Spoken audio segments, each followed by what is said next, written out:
At my husband's company dinner, his coworker laughed and said, "How does it feel to be a loser?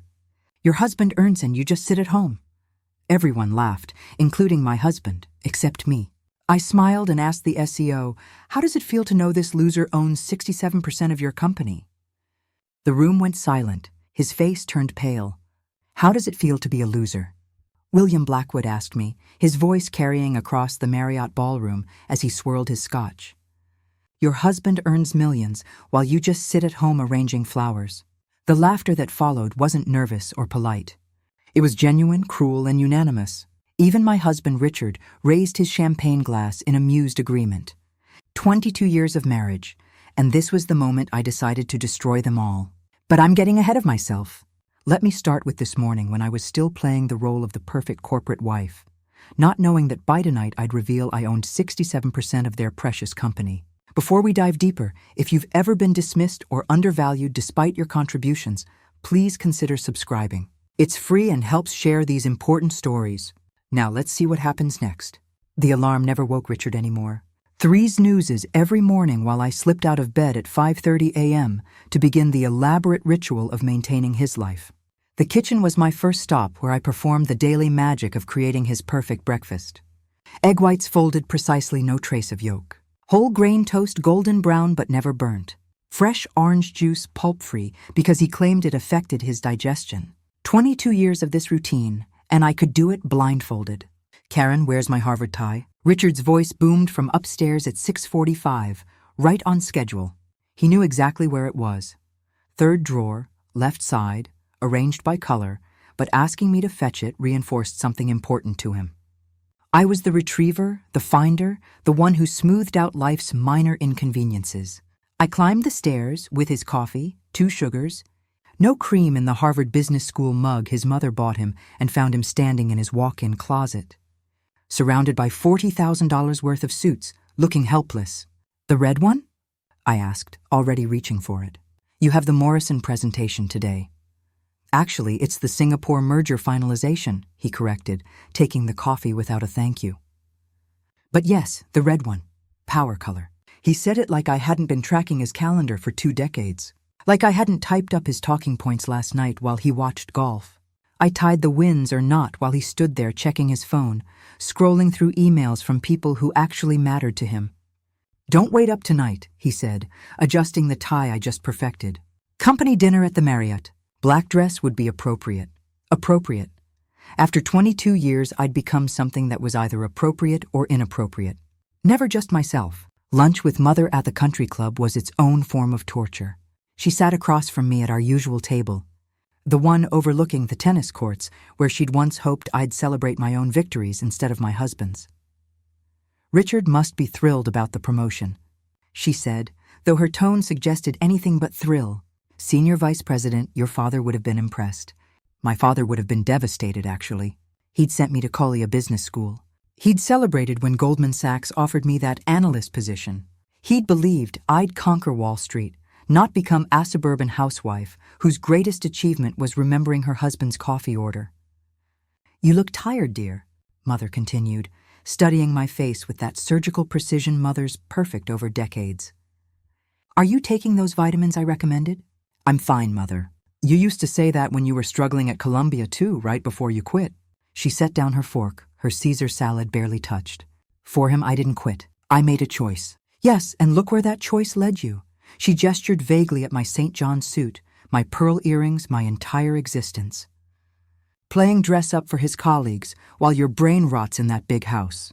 I wanted to tell her about Greystone Capital, then about the investment firm I'd built in secret using Dad's insurance money, about the 67% of Nexus Industries I'd acquired through shell companies, about how Richard's entire career existed because I'd orchestrated it from the shadows, but I couldn't.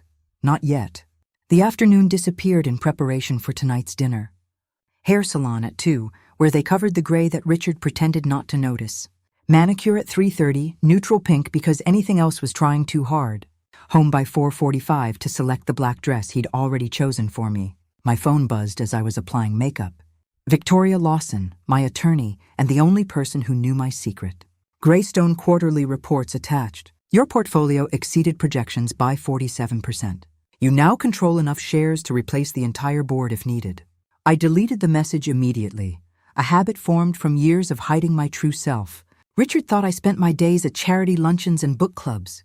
He had no idea I'd been slowly, methodically acquiring the very company where he worked, using the inheritance he thought went to our mortgage and his golf club membership. The doorbell rang at 6:15, Richard home just long enough to change his shirt and cologne before the dinner. He looked good in his evening suit. I had to admit the silver at his temples gave him that distinguished air that made junior executives hang on his every word. "Ready?" he asked, checking his Rolex. "We can't be late." James specifically requested our presence at the executive table. Our presence? As if I was anything more than a mandatory accessory like cufflinks or a pocket square. The drive to the Marriott Wassalant, except for Richard's phone calls. 3 different conversations about quarterly projections. 2 mentions of the Singapore merger, and 1 laugh-filled exchange with William about some junior analyst's mistake. Not once did he look at me or ask about my day. As we pulled up to the valley, he finally turned to me. "Remember, Karen? Just smile and let me handle the conversation. These people don't care about your little hobbies." My little hobbies, like the investment portfolio worth more than his entire career. Like the company shares that could end his professional life with a single phone call to the board. "Of course, Richard," I said, perfecting the smile I'd worn for 22 years. "I know my place." I stepped out of the car, smoothing my appropriate black dress, not knowing that in 3 hours William Blackwood would call me a loser. Not knowing Richard would laugh. Not knowing that I'd finally dropped the mask and revealed that the perfect corporate wife they'd all dismissed owned everything they held dear. But for now, I walked through those grand doors, ready to play my part one last time. The marble floors reflected the chandelier light, and I took my usual position at the 3rd table from the window, close enough to seem involved, far enough to remain invisible. The perfect corporate wife, counting down the minutes until her resurrection. The perfect corporate wife, counting down the minutes until her resurrection, or so I thought. What I hadn't counted on was William Blackwood deciding tonight was the night to make me his entertainment. I just settled into my seat, the leather still cool against my legs, when his shadow fell across my table. William moved through the ballroom with the confidence of Ammon, who'd never been told no, his Italian shoes clicking against marble, announcing his arrival before his voice did. Well, well, Karen Winters hiding in the corner as usual. His Rolex caught the chandelier light as he pulled out the chair beside me without invitation, the metal scraping against the floor in a way that made nearby conversations pause. The cologne hit me next, Tom Ford applied with the subtlety of a fire hose. "I'm not hiding, William. Just enjoying my wine."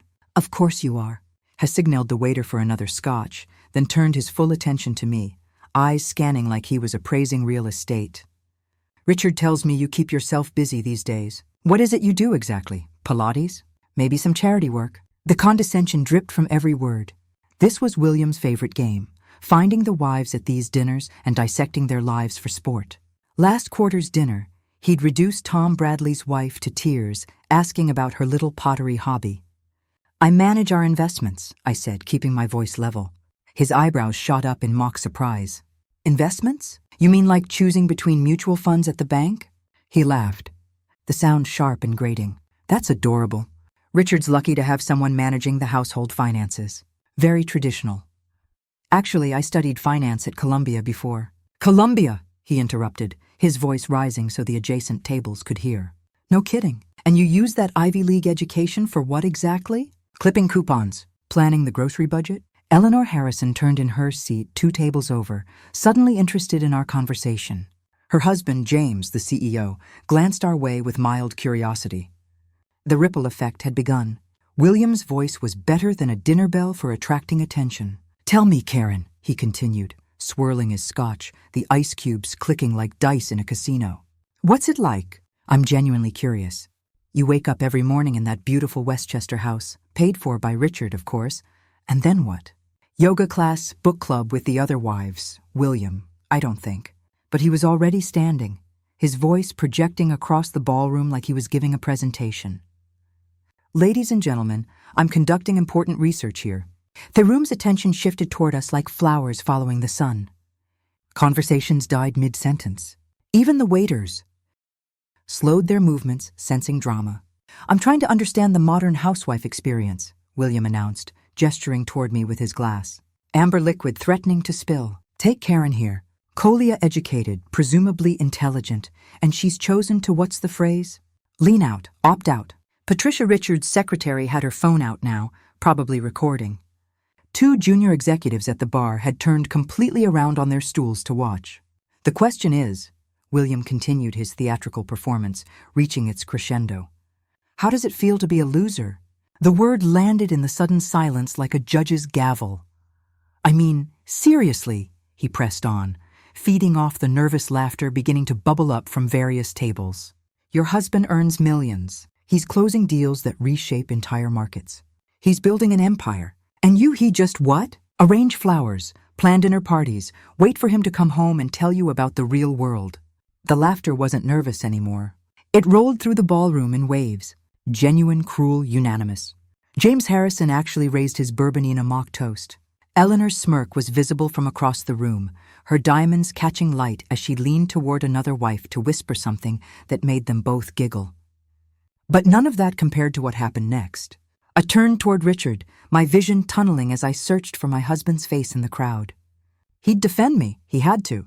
22 years of marriage meant something. The vows we'd exchanged, the life we'd built, the sacrifices I'd made. Surely they counted for something. I found him standing near the bar, his champagne flute raised, his face lit with genuine amusement. Not the polite, uncomfortable smile of someone trying to navigate an awkward situation. Not the tight expression of a husband watching his wife be humiliated. He was laughing, really laughing. His shoulders shook with it. His eyes crinkled at the corners the way they did when he watched his favorite comedians on Netflix. He clinked glasses with another executive, both of them finding my humiliation genuinely entertaining. The room tilted, or maybe I tilted. The chandelier light suddenly felt too bright, the laughter too loud, echoing off marble and crystal until it seemed to come from everywhere at once. The word loser bounced around the space, defining me, redefining me, erasing 22 years of existence and replacing it with a single devastating label.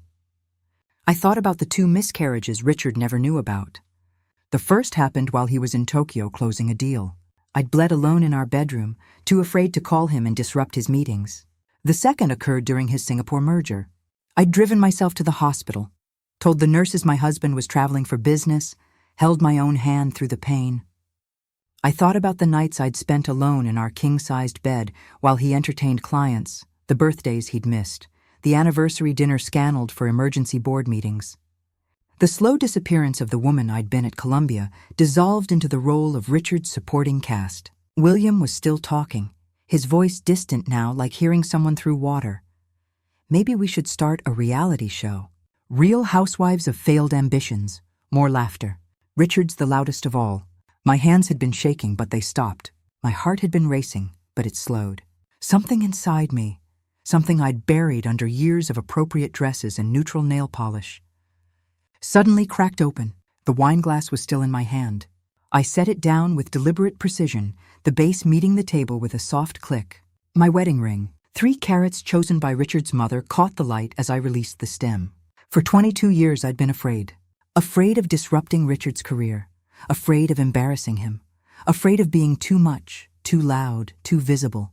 But sitting there, surrounded by people who saw me as nothing more than a failed ambition, a cautionary tale, a loser, I realized something.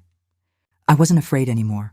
The Greystone Capital documents were in my safe at home. 67% ownership of Nexus Industries, acquired quietly over 7 years through shell companies and private equity maneuvers. Richard's entire career, William job, James Harrison CEO position, all of it existed at my discretion. They just didn't know it yet. But they were about to. I stood slowly, my movements deliberate and controlled, smoothing my black dress as I rose. The laughter was still echoing through the ballroom, bouncing off crystal and marble, but something in my posture made William hesitate mid-chuckle. You're absolutely right, William. My voice cut through the noise like a blade through silk. Dangerous. I am a loser. He grinned wider, thinking I was admitting defeat, raising his scotch in mock victory. Others leaned in, sensing fresh blood in the water. A loser who owns 67% of your company. The words hung in the air for a heartbeat. Then 2, then 3. William's glass stopped halfway to his lips. Someone coughed. A fork clattered against a plate. I turned to face James Harrison directly, the CEO who'd barely acknowledged my existence for 7 years. His bourbon was frozen in midair, his face shifting from amusement to confusion. James, how does it feel to know that the loser housewife you've been laughing at controls Nexus Industries through Greystone Capital? The silence that followed was absolute. I could hear the soft hum of the air conditioning, the distant clatter of dishes in the kitchen 3 rooms away, the whisper of Eleanor Harrison's silk dress as she shifted in her seat. Richard's champagne flute slipped from his hand. The crystal shattered against the marble floor with a sound like breaking bones, champagne spreading in a golden puddle that caught the light. Nobody moved to clean it. Nobody moved at all. That's not, James started, his voice cracking. He cleared his throat, tried again. Greystone Capital is a private equity firm out of Manhattan.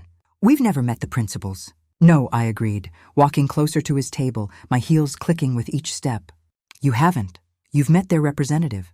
Every quarter for the past 7 years. You've sent your reports to a post office box in White Plains. You've deposited dividend checks into accounts managed by shell companies. You've accepted board decisions delivered through lawyers who've never revealed their client's identity. I stopped directly in front of him, close enough to see the sweat beading on his upper lip.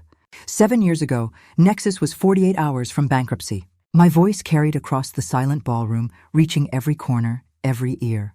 Even the waiters had stopped moving, holding their trays like statues. Brennan Corp's hostile takeover was almost complete. Your stock had dropped 70%.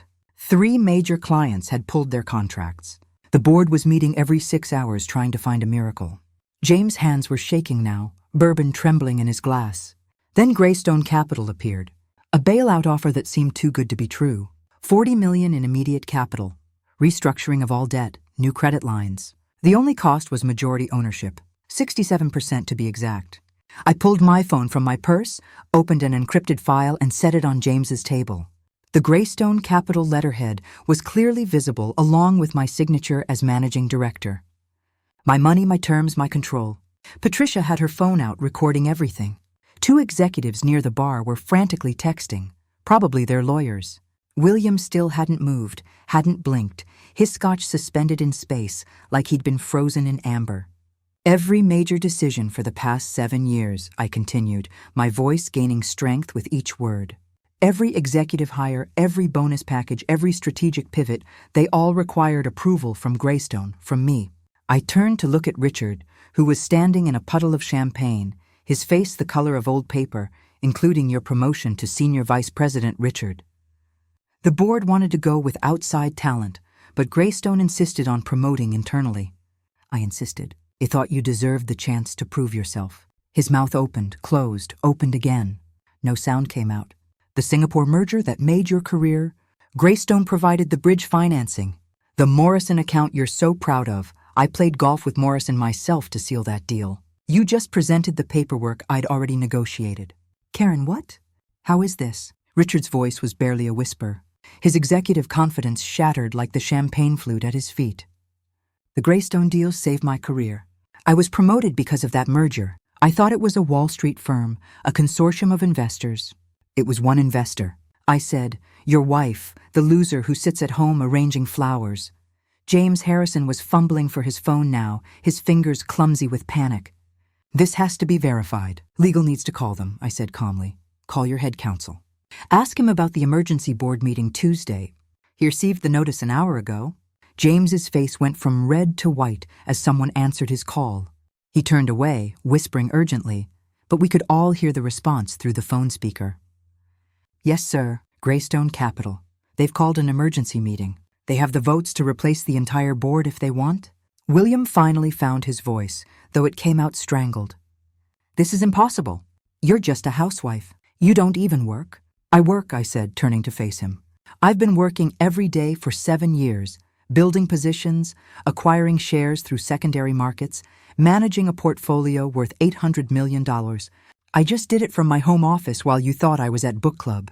Eleanor Harrison spoke for the first time, her voice shrill with panic. James, what does this mean? The house in the Hamptons, the yacht. It means I said, picking up my purse with deliberate calm, that the free ride is over.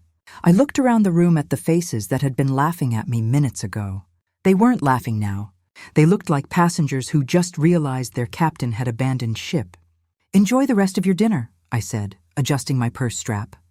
"Monday morning, there will be a full forensic audit of executive spending, every corporate card transaction, every expense report, every client entertainment receipt." I started walking toward the exit, my heels marking each step like a countdown. "Tuesday, emergency board meeting. We'll be discussing new leadership. Pick Wednesday." "William," I paused, turned to look at him over my shoulder. "You might want to update your resume.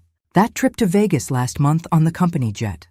The one you filed as client entertainment. We have the security footage." The ballroom erupted behind me, Richard calling my name with increasing desperation. James shouting into his phone about legal options. Eleanor demanding to know if they'd have to sell the house. William trying to explain about Vegas. But I didn't turn around. I didn't stop walking. 22 years of being invisible had taught me many things, but the most important was this. The best revenge isn't served cold. It's served at exactly the right temperature, at exactly the right moment, to exactly the right people. The valet brought my car.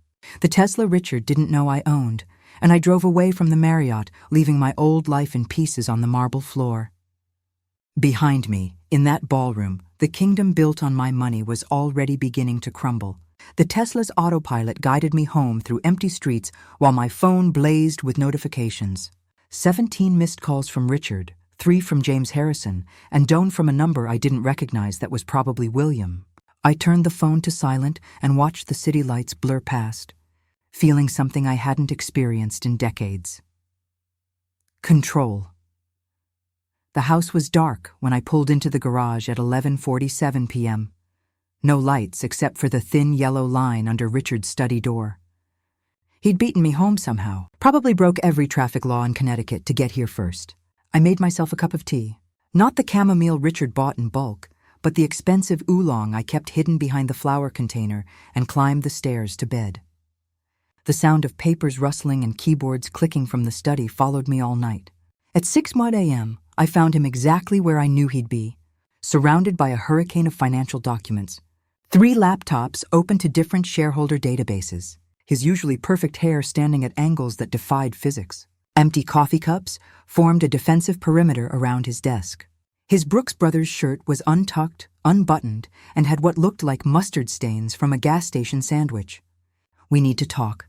His voice was, probably from making desperate phone calls all night. I poured myself coffee from my private stash, Blue Mountain from Jamaica, $70 a pound, and sat in the leather chair across from him. The chair where I'd sat hundreds of times while he explained why he'd miss another anniversary, another birthday, another life moment. "Is it true?" "All of it."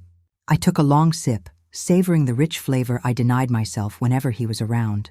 Every word. Hishins shook as he pushed a document across the desk.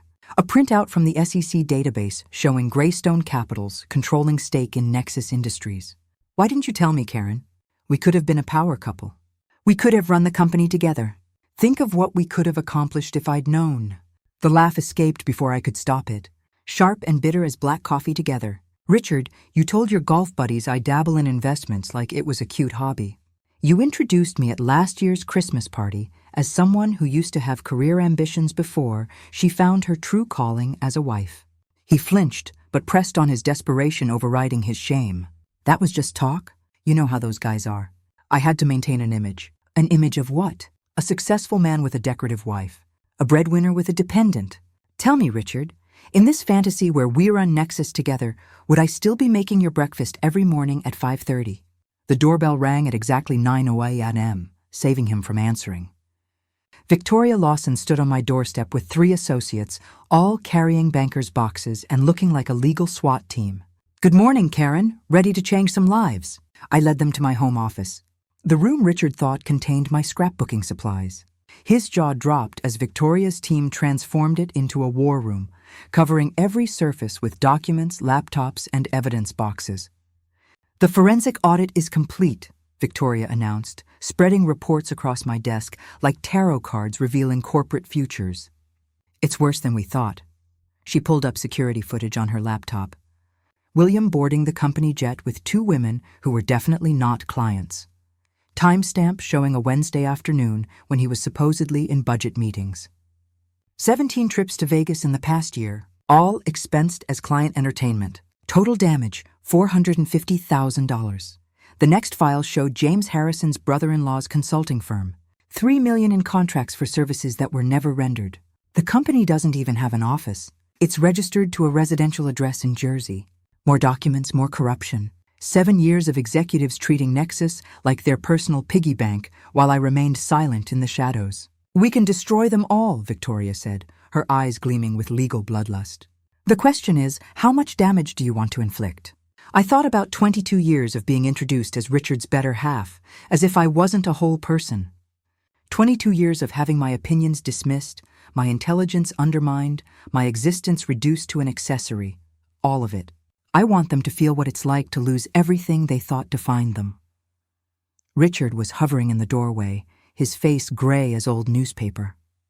Victoria noticed him and smiled with shark-like precision. Mr. Winters, I'd suggest you retain separate counsel. This is going to get complicated. My phone rang just as Victoria was explaining the legal intricacies of corporate takedowns. The screen showed Melissa's face. The photo from her high school graduation where she looked so much like me at that age before I disappeared into Richard's shadow. Mom, Dad just called me crying. Actually crying. He says, you've destroyed his career. What's happening? I stepped onto the balcony away from Richard's desperate eyes. Your father and his colleagues humiliated me at a company dinner. They called me a loser for being a housewife. They laughed at me. Melissa, your father laughed along. Silence stretched between California and Connecticut. So I told them the truth. That I own the company. That I've owned it all along. Wait, what? You own Dad's company? I explained about Greystone Capital, about saving Nexus from bankruptcy, about hiding my power for 7 years while being treated like furniture. Another long pause. Then you mean you've been running things all along? While Dad took credit for being some business genius? Yes, Holy Mom, that's the most badass thing I've ever heard. It's about time you stopped letting him treat you like staff. Remember when he made you skip Meyer Seidel for his client dinner? When he forgot your birthday 3 years in a row? When he told everyone at Thanksgiving that you'd given up your little career dreams to support him? I'd forgotten she'd been listening all those years, filing away every slight, every dismissal. I'm proud of you, Mom, for finally standing up. After we hung up, I found Victoria had set up a laptop showing Nexus's internal communication system. I thought you might want to see this, she said. An anonymous email had reached every Nexus employee 2 hours ago. The subject line, what your executives don't want you to know. The message contains select portions of the audit findings. William Vegas trips, James's nepotism, the executive team taking million-dollar bonuses while laying off 200 employees last Christmas. Within minutes, the company's Slack channels had exploded. Years of resentment pouring out in digital form. Did you send this? I asked Victoria. He shrugged. Whistleblowers are protected by law. Could have been anyone with access to this information. My inbox was filling with messages from Nexus employees. The most surprising was from Patricia Richards' secretary. Mrs. Winters, we always knew you were different.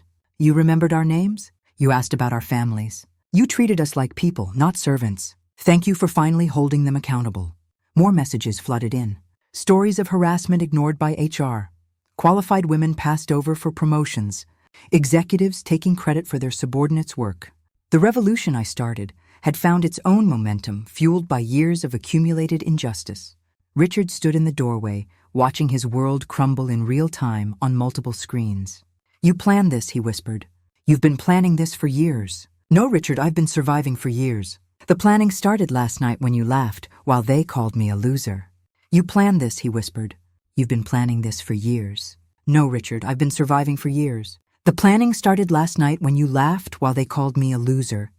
Victoria checked her watch and smiled. It's 8:58. Should we watch the show? She opened her laptop to a financial news site just as the clock hit 9:01 a.m. Monday morning. The headline appeared immediately. Breaking Nexus Industries under SEC investigation following. Whistleblower report. Within seconds, my phone erupted with notifications. The forensic audit had been delivered simultaneously to every board member's personal email, the SEC's enforcement division, and journalists at the Wall Street Journal, Bloomberg, and Reuters. Victoria's team had orchestrated a surgical strike designed for maximum impact. William Blackwood is about to have a very bad morning, Victoria said, pulling up the Nexus security feed on her tablet. The timestamp read 9:17 a.m. William was at his desk, probably reading the email that detailed his Vegas trips, his expense fraud, and the harassment complaints HR had buried. His face went from confusion to panic to pure terror as he realized what was happening. By 9:42 a.m., 2 security guards appeared at his office door. The entire 10th floor had gathered to watch through the glass walls as they escorted him out, making him surrender his company car keys at reception. Someone, probably one of the assistants he tormented, was filming on their phone. That video will be viral within the hour, Victoria predicted. He was wrong. It took 20 minutes. Richard was pacing behind us, his phone buzzing constantly. The office is in chaos, he said, reading his texts aloud like a war correspondent. James is having a breakdown. 3 executives just resigned. The stock is dropping. Karen, please, you have to call this off. I turned to look at him, really look at him for the first time that morning. His eyes were bloodshot, his shirt wrinkled, his hands trembling. This was Richard without his armor of success. Call it off. Did you call off the laughter when they mocked me? Did you call off the 22 years of introducing me as your better half? Like I was an appendage instead of a person. That's different. You're right. It is different because this is just business, Richard. That was personal. Tuesday morning arrived gray and drizzling. Perfect weather for a corporate funeral. I dressed carefully in the red Chanel suit I'd bought years ago, but never worn. Richard had called it too aggressive for a woman. Today, aggressive was exactly what I wanted. Victoria and I arrived at Nexus headquarters at 9:45 a.m., 15 minutes before the emergency board meeting. The building felt different, quieter, tenser, like everyone was holding their breath. Mrs. Winters. The security guard at the desk looked confused. I don't have you on the visitor list. I'm not a visitor, I said, handing him my Greystone Capital business card. I own the building. The elevator ride to the 40th floor felt like ascending to a throne. Victoria carried a briefcase full of evidence that would end careers, while I carried 22 years of suppressed rage refined into cold purpose. The boardroom door was solid mahogany designed to intimidate. I pushed it open without knocking. 12 board members sat around the table like defendants awaiting sentencing. James Harrison was at the head, or what used to be the head before I arrived. His face was haggarded, aged 10 years overnight. I walked directly to his chair and stood beside it waiting. That's the chairman's seat, he said weakly. Yes, it is. Thessalance stretched until he stood gathering his papers with shaking hands and moved to a side chair. I sat down in what had always been my rightful place. Greystone Capital is no longer a silent partner. I announced my voice fill in the room. As majority shareholder, I'm exercising my right to direct oversight of this company. James tried to rally. You can't just... I slid a folder across the table.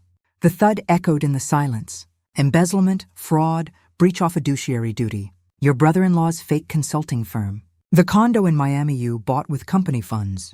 Should I continue? His face crumbled like old parchment. Effective immediately. Your resignation is accepted. Your golden parachute is revoked. Your stock options are void. Security is waiting outside. 30 years, he whispered. I built this company for 30 years. No, James. You inherited a company I saved from bankruptcy and spent 7 years looting it. There's a difference. Security entered. 2 guards who'd probably made minimum wage while James collected million-dollar bonuses.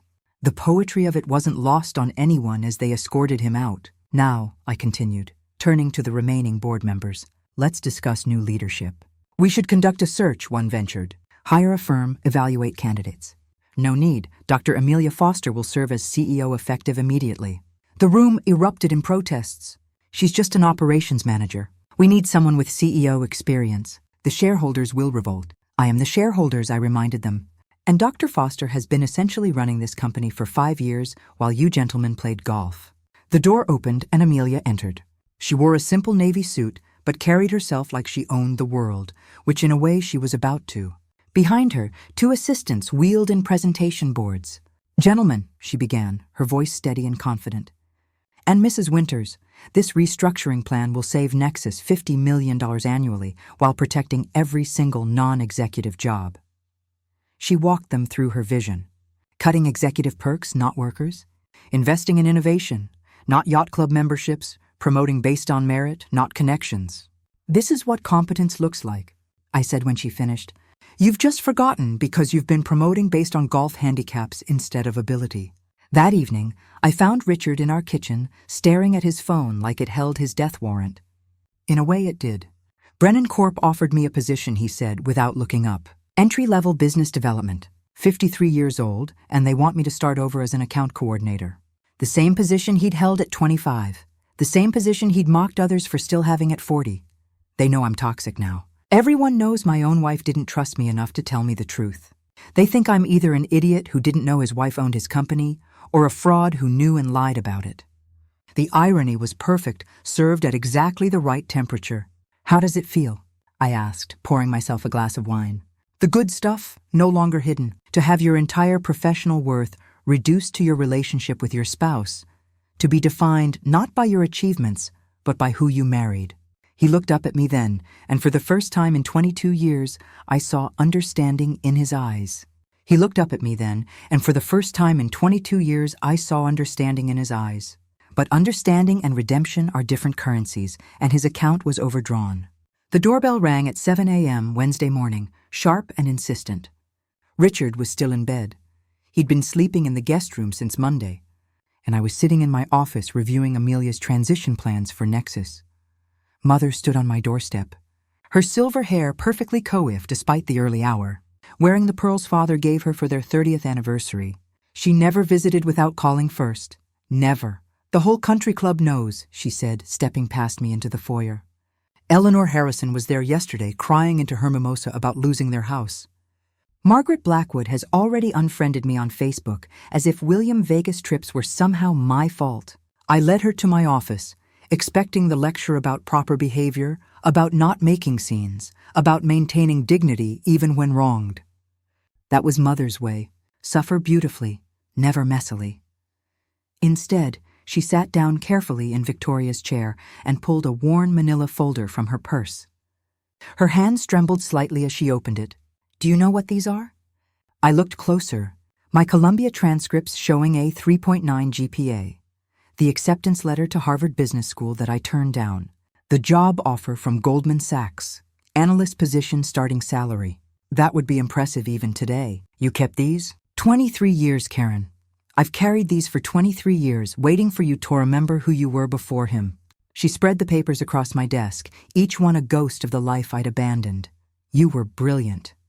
Not just smart, brilliant. Professor Ricks called you the most promising student he'd had in a decade. Goldman fought 2 other firms for you, and you gave it all up for a man who introduced you as his better half, like you were just a fraction of a person. Tears were running down her cheeks now, something I'd only seen twice before at Father's funeral. And when I told her I was leaving Columbia, when your father died and left that insurance money, $2 million, I thought you'd use it to go back to school, to start your own firm, to become the woman he'd raised you to be. Instead, I used it to save Richard's company without taking credit, without even telling him it was your money. You let him think it was venture capital. Let him present himself as the business genius who saved his startup.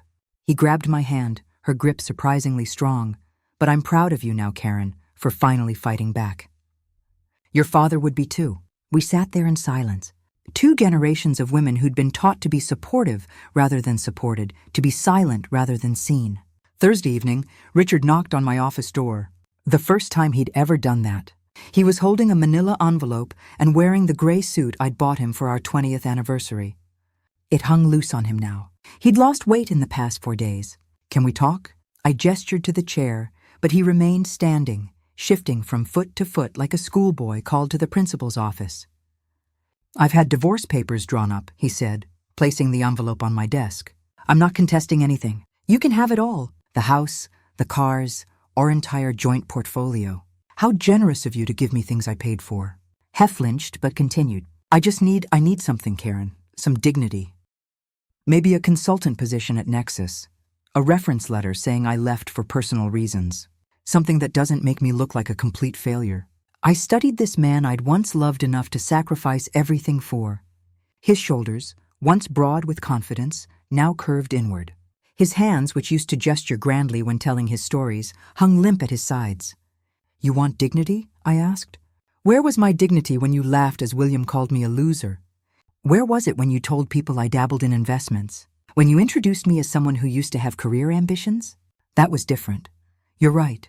It was different. You had 22 years to give me dignity. Richard, every single day you chose not to. You chose to treat me like an employee, a secretary, a maid with a marriage certificate. Why should I show you mercy you never showed me? He stared at the floor, his reflection visible in the polished hardwood. 2 broken men for the price of 1. Because you're better than me, he said quietly. You always were. I just never wanted to admit it. Before I could respond, we heard a car door slam outside. Melissa's voice carried through the window. She was on the phone, probably with a friend, laughing about something. My daughter, home from Stanford unexpectedly. She burst through the front door with the energy of youth, calling out, "Mom, Dad, we need to talk." She found us in my office, took one look at our faces, and her smile faded. "You're getting divorced, aren't you?" Neither of us answered, which was answer enough. She pulled out her phone, swiping to a photo. "Look at this." It was her 5th birthday party. Richard and I flanking her as she blew out candles on a Barbie cake I'd made from scratch. We were laughing, all 3 of us genuinely happy in that frozen moment. This was before Dad made senior VP, before Mom's investments, before any of the garbage that you think matters. We were happy with less. "Remember, Melissa?" Richard started. "No, Dad, you don't get to talk. You laughed while Mom was being humiliated. And Mom, you've made your point. You've destroyed Dad professionally. William is apparently working at a used car dealership. James Harrison is under federal investigation. What more do you want?" She looked between us, her eyes, my eyes blazing with frustration. "I don't want to lose my family to revenge. Can't we salvage something?" I looked at the photo again. That woman in the picture, she'd already given up Harvard to support Richard's dream. She'd already spent her father's inheritance saving his company. The happiness in that photo was built on a foundation of my sacrifices. Sacrifices nobody else even knew about. "That family never really existed, sweetheart," I said gently. It was just me pretending everything was fine while slowly disappearing. Later, at 2 a.m., I wandered through our house like a ghost, haunting my own life. The formal dining room, where I'd hosted countless dinner parties for Richard's colleagues, the living room where I'd smiled through book club meetings, while the other wives discussed their husbands' promotions. I ended up in Richard's study, his former study. I suppose the bottom drawer of his desk. I found it. The business plan for his first startup. My handwriting filled the margins. My financial projections, my market analysis, my strategies.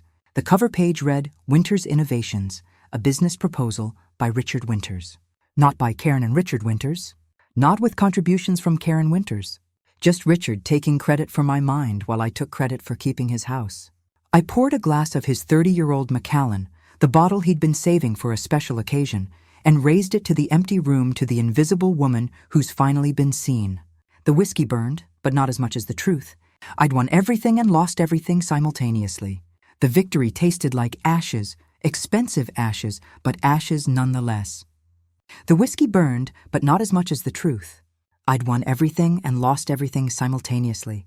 The victory tasted like ashes, expensive ashes, but ashes nonetheless. My phone buzzed at 3 a.m. Victoria's name lit up the screen. "Did I wake you?" she asked, though we both knew I hadn't slept properly in days. "What is it?" "The board wants to move the emergency shareholder meeting to Friday. Same venue as last week's dinner, the Marriott Grand Ballroom. They think familiar territory will give them an advantage." I almost laughed. They wanted to return to the scene of my humiliation, not realizing they were handing me the perfect stage for their destruction. "Tell them yes. And Victoria, make sure the media knows. I want cameras." Friday arrived wrapped in sunshine that felt like cosmic irony. I chose my outfit carefully. A white Armani suit I'd bought years ago, but never had the courage to wear. Richard had called it too bold, which made it perfect for today. The Marriott's Grand Ballroom had been transformed. Gone were the round dinner tables where executives had laughed at me. Instead, 300 chairs faced a raised platform, a projection screen behind the podium large enough that no one could miss what I was about to show them. The crowd was a mix of shareholders, employees, and media. CNN had sent a crew. The Wall Street Journal had 3 reporters present. Every financial blog worth reading had someone in attendance. I stood backstage watching Richard enter through the main doors. He'd chosen a seat in the very back row, probably hoping to slip out unnoticed when things got difficult. He had no idea how difficult they were about to get. At exactly 10 a.m., I walked onto that stage, my heels clicking the same rhythm that had marked my exit a week ago. The murmuring crowd fell silent. "Ladies and gentlemen," I began, my voice carrying to every corner of the room. "My name is Karen Winters, and through Greystone Capital, I am the majority shareholder of Nexus Industries." The presentation clicked to life behind me, a simple slide showing Greystone's 67% ownership stake. For 7 years, I've been silent while executives treated this company like their personal piggy bank. Silent while they destroyed the culture. Silent while they built a boy club on the foundation of my investment. William Vegas trips appeared on screen. Receipts, photos, security footage. William Blackwood, who last week called me a loser housewife, spent $450,000 of company money on personal entertainment. James's fraudulent contracts filled the screen. James Harrison funneled $3 million to his brother-in-law's fake consulting firm. Executive bonuses versus employee layoffs. A graph that looked like a crime scene. While laying off 200 workers last Christmas, executives gave themselves 7-figure bonuses. A murmur rippled through the crowd. Employees in the audience were recording on their phones. Good. I wanted this viral by noon. Effective immediately, I continued. Nexus Industries will be restructured from the ground up. New leadership, new culture, new values. A hand shot up in the press section. Wall Street Journal by the lanyard. "Mrs. Winters, what about your husband's role in this scandal?" I found Richard in the back row. Our eyes met across 300 people. 22 years of marriage compressed into a single moment. "Richard Winters has submitted his resignation," I said, never breaking eye contact with him. An investigation found he knowingly benefited from executive corruption while claiming ignorance. Richard started to stand to leave, but I wasn't finished. "Mr. Winters will receive no severance package, no references, no golden parachute. The man who built his career on his wife's money, his wife's connections, and his wife's strategies while calling her a trophy is no longer associated with Nexus Industries in any capacity." He stood frozen as phones swiveled toward him, everyone suddenly recognizing the former senior VP slinking toward the exit. "The business community should know exactly what kind of man they're dealing with," I added. "Someone who laughs when his wife is called a loser, then discovers she owns his entire world." Richard finally made it to the door, but not before 50 phones captured his retreat. The video would be viral within minutes. The executive who didn't know his wife owned his company. "But today isn't about destruction," I continued, turning back to the audience. "It's about construction. Nexus will donate $10 million to establish the Phoenix Foundation." The screen behind me shifted to show the foundation's mission statement. "This foundation will provide scholarships and mentorship for women whose careers were derailed, women who were told they were just housewives while holding their families together. Female executives passed over for promotion because they didn't golf with the boys. Every brilliant mind dismissed because it came in a dress. This is for you." The applause started slowly, led by the female employees, but it grew until the entire room was clapping. I noticed Eleanor Harrison in the third row, tears streaming down her carefully made-up face.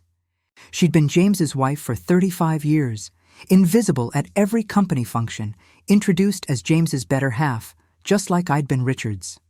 After the meeting, Eleanor approached me, her voice barely a whisper. "I have a degree from Yale," she said. "I was going to be doctor, but James needed support for his career, and I disappeared." "You don't have to be invisible anymore," I told her. "None of us do." The afternoon brought one final piece of business.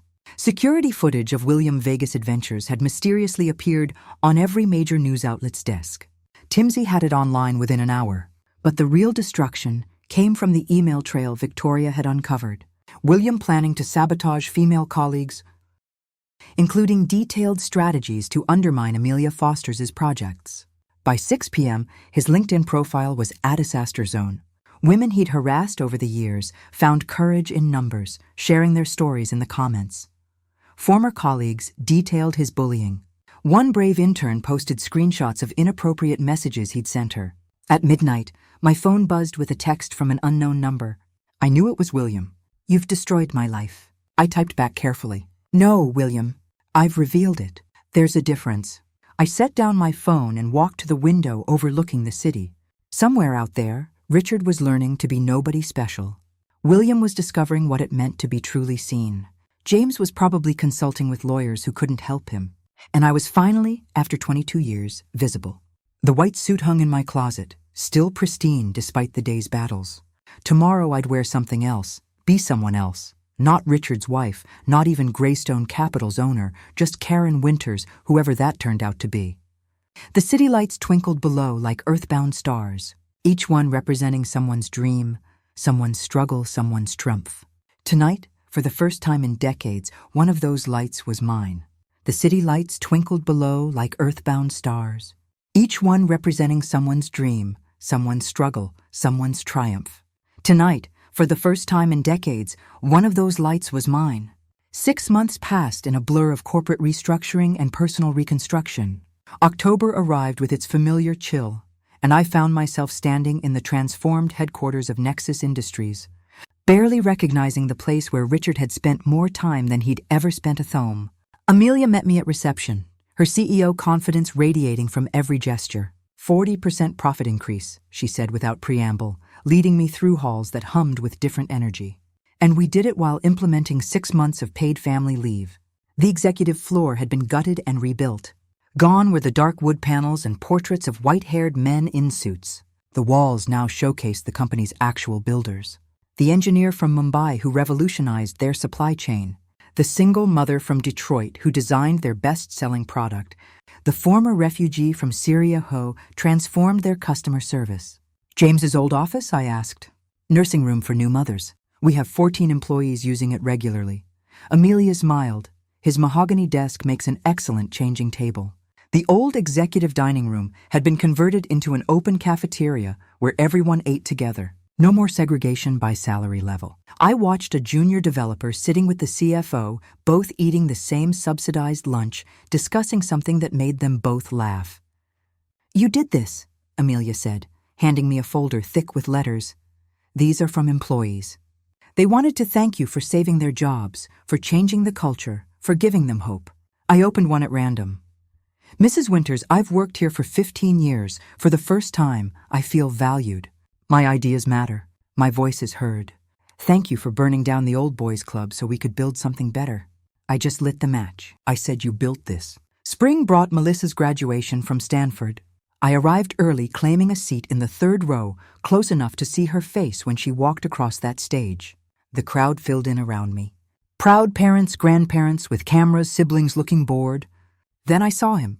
Richard stood by the entrance, scanning the crowd uncertainly. He was thinner, his suit off the rack instead of custom-tailored. His hair had gone completely gray in the past 6 months. When our eyes met, he froze. He looked like he might turn and leave, but then started walking toward me, each step careful and measured. "Hello, Karen." His voice was different, quieter, uncertain. The commanding executive tone had been replaced by something almost humble. "Richard, hey!" I gestured to the empty seat beside me. "It's a free country." We sat in silence for a moment before he spoke again. "I've been in therapy twice a week for 6 months. He stared at his hands. "No wedding ring, no Rolex. I understand now what I took from you, what I stole. Not just your money or your ideas, but your identity, your dreams, 22 years of your life." The apology sounded genuine, but I felt nothing. No anger, no satisfaction, no residual love, just emptiness where feelings used to live. "I'm glad you're learning," I said, then turned my attention back to the stage. After the ceremony, Melissa found us standing awkwardly apart. "Dad's working at a startup in Palo Alto," she told me later after Richard had shuffled away. "Junior consultant makes about what a recent college grad would. He lives in a studio apartment near the train station, takes public transit to work. His co-workers don't know his history, and he's terrified they'll find out." The man who'd laughed while I was called a loser now knew exactly how it felt to be one. July brought the Phoenix Foundation's first gala, the ballroom at the Ritz, not the Marriott, never again the Marriott, filled with 25 women whose lives had been transformed. Sarah Chin took the podium first, her hands steady despite the crowd. I was a surgeon at 30. By 35, I was changing diapers and being introduced as just a mom. The Phoenix Foundation gave me the money and confidence to return to medicine. Next month, I start my residency at Mount C. Maria Gonzalez Spoke Next. I had an idea for a medical device that could help premature babies. For 10 years, Isketch designs between soccer practices and PTA meetings. The Foundation's grant let me patent it. We go to market next quarter. Story after story of resurrection.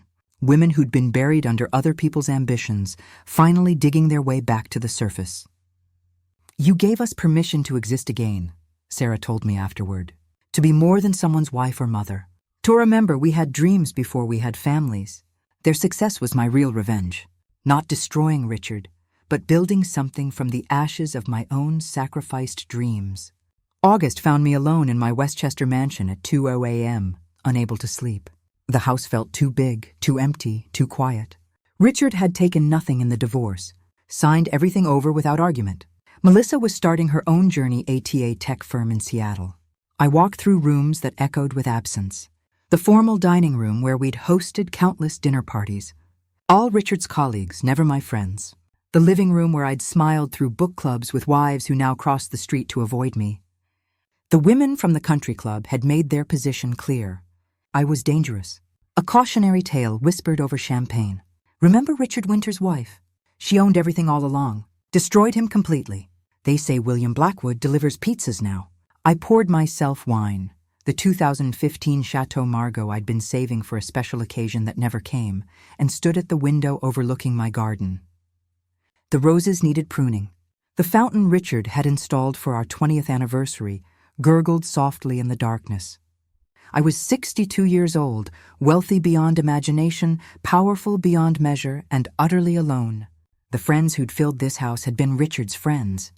The social life I'd maintained had been built around his career.